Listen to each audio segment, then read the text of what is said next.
मैं तुमसे कहता हूं, अकेले रहो, क्योंकि भीड़ तुम्हें कभी जानने नहीं देगी कि तुम कौन हो। भीड़ तुम्हें एक चेहरा देती है, एक नाम देती है, एक पहचान देती है, लेकिन वह तुम्हारा सच नहीं है। जब तुम अकेले होते हो तब पहली बार तुम्हारा सामना तुमसे होता है, और यह सामना आसान नहीं होता। लोग इसलिए अकेले नहीं रहना चाहते क्योंकि जैसे ही वे अकेले होते हैं उनके भीतर का शोर सुनाई देने लगता है। विचारों का कोलाहल, इच्छाओं की भीड़, अधूरे सपनों की आवाजें। भीड़ में तुम इन सब से बच सकते हो, अकेले में नहीं।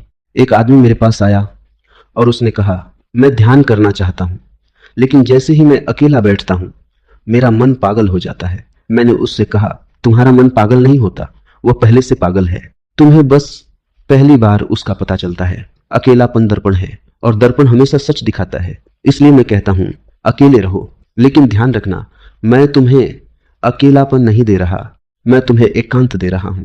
अकेलापन दुख है क्योंकि उसमें तुम्हें किसी की कमी महसूस होती है। एकांत आनंद है क्योंकि उसमें तुम अपने साथ पूर्ण होते हो। जब तुम अकेले बैठते हो और धीरे धीरे अपने भीतर उतरते हो तब एक चमत्कार होता है। तुम पाते हो कि तुम्हें किसी की जरूरत नहीं है, तुम पूर्ण हो। और जिस दिन यह अनुभव हो गया उस दिन तुम्हारे सारे रिश्ते बदल जाएंगे। तुम किसी से जरूरत के कारण नहीं जुड़ोगे, तुम प्रेम के कारण जुड़ोगे। और जरूरत का रिश्ता हमेशा बोझ होता है, प्रेम का रिश्ता हमेशा स्वतंत्रता देता है। अब मैं कहता हूं, कम बोलो, क्योंकि जो व्यक्ति बहुत बोलता है वह अपने भीतर जाने से डरता है। बोलना एक बचाव है।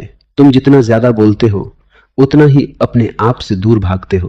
क्या तुमने देखा है, जब तुम अकेले होते हो तो तुम अपने आप से भी बातें करने लगते हो। यह भी एक प्रकार का शोर है। शब्द सिर्फ बाहर ही नहीं होते, वे भीतर भी चलते रहते हैं। और जब तक शब्द चलते रहेंगे तुम सत्य को नहीं सुन पाओगे। सत्य शब्दों में नहीं आता, सत्य मौन में उतरता है। एक छोटी सी कहानी। एक शिष्य अपने गुरु के पास गया और बोला, मुझे सत्य चाहिए। गुरु ने कहा, तो पहले मौन सीखो। शिष्य ने कहा, मैं मौन कैसे सीखूं? गुरु ने कहा, कम बोलो। शिष्य ने पूछा, और उसके बाद गुरु मुस्कुराए और बोले, जब तुम कम बोलने लगोगे तब तुम्हें खुद समझ में आ जाएगा कि और क्या करना है। मौन सिखाया नहीं जाता, मौन खोजा जाता है, और उसकी शुरुआत होती है कम बोलने से। जब तुम कम बोलते हो तुम सुनना शुरू करते हो। पहले तुम दूसरों को सुनते हो, फिर धीरे धीरे तुम अपने भीतर की ध्वनि को सुनने लगते हो।